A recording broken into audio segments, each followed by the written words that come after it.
Hello, everyone, and welcome to Uncivil Law, where we learn through the misfortunes of others.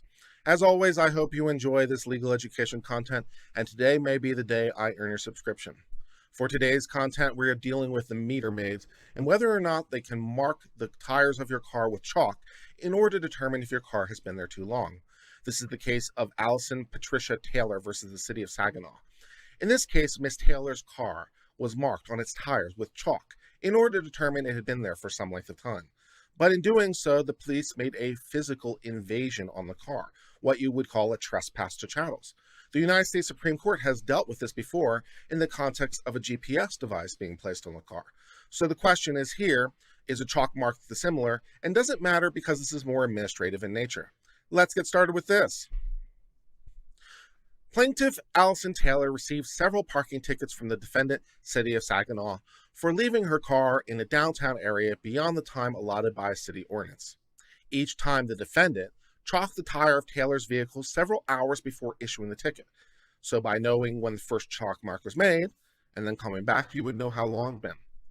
Every ticket noted the time the vehicle was first marked with the chalk in the regulated area. The defendant also documented the ticket with one or more photographs of the offending vehicle. So in addition to taking photographs, which is purely passive, and anyone can take photographs, it's a car in public view, no reasonable expectation of privacy of a car in a parking lot.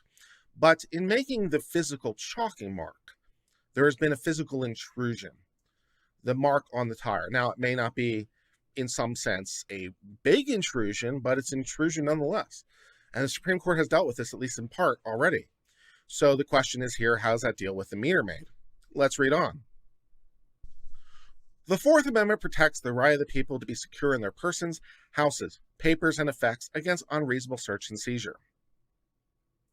As we held in a prior case called Taylor, chalking is a search for Fourth Amendment purposes under the property-based Jones test, and Jones is the U.S. Supreme Court case that talked about GPS devices being physically placed on cars, without a warrant, incidentally.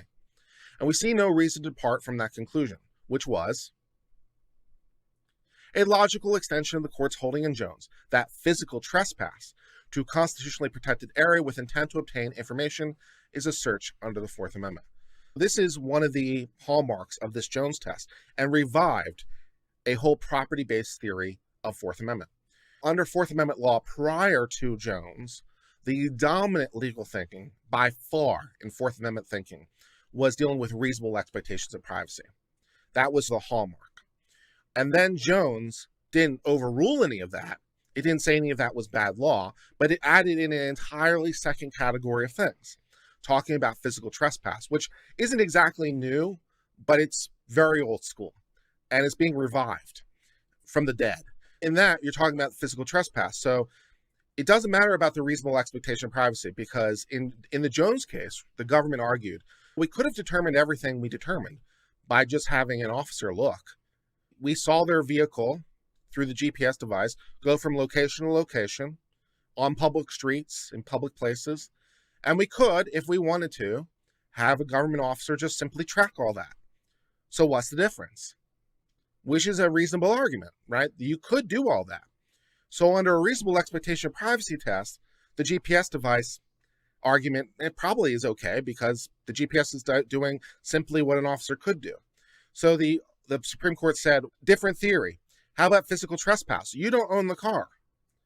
You have put something on the car. So take your pick between it being a search or being a seizure, but you have committed a physical trespass against the car, and you can't do that because you have a right of privacy in your vehicle unless circumstances apply, and you can't bootstrap the whole thing. The GPS tracker is out. And the same rationale, the officer could come by and write down the license plates numbers, could write down the descriptions of the car, could do all that.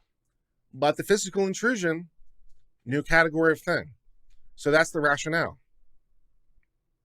Generally, when a search is conducted for administrative purposes and pursuant to a regulatory scheme, such as inspecting a home for compliance with municipal code, the government may justify a warrantless search by showing that it meets a reasonable legislative or administrative standard. So instead of the probable cause standard that we all know and love, in the criminal law context, when it comes to administrative law, we have a different standard. But this different standard, such as it is not a free-for-all for civil officers. Among other requirements, the subject of the search must be afforded opportunity to obtain pre-compliance review before a neutral decision maker. With a lack of pre-compliance review option, the city instead contends its practice falls within a limited subclass of administrative searches that do not mandate a precondition. Consider the closely regulated industries category. In those kinds of cases, we apply a 3 criteria to warrant inspections of closely related industries. There must be a substantial government interest that informs the regulatory scheme pursuant to which the inspection is made.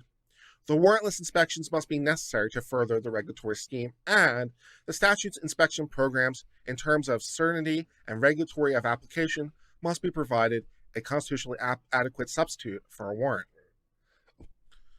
But unlike closely regulated industries of liquor sales, firearms dealing, mining, or automobile junkyards identified by the Supreme Court, municipal parking plainly does not pose a clear and significant risk to the general welfare. Fair. That automobiles are regulated and involved in parking is inconsequential because the exception applies to industries, not objects. Basically, what the government was trying to argue here is the closely regulated industry is automobiles, because automobiles are closely regulated. They have to be, depending on your state, inspected and registered and insured and all kinds of things. But this court notes that no, because in the exception, it deals with industries. And in this context that we're talking about, the automobile in question is not an industry. If we were talking about automobile dealers, maybe. If we're talking about used car dealers, maybe. But we're talking about a guy driving their car. That is not an industry.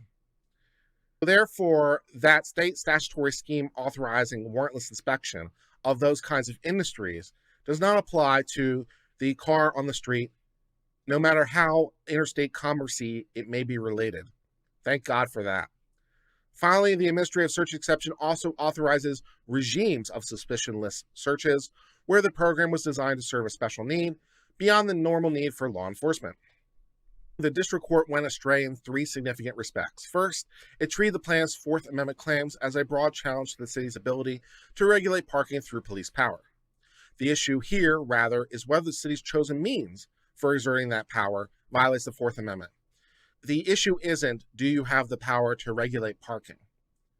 As the district court thought, the person was saying, that wasn't the question. Can you regulate parking?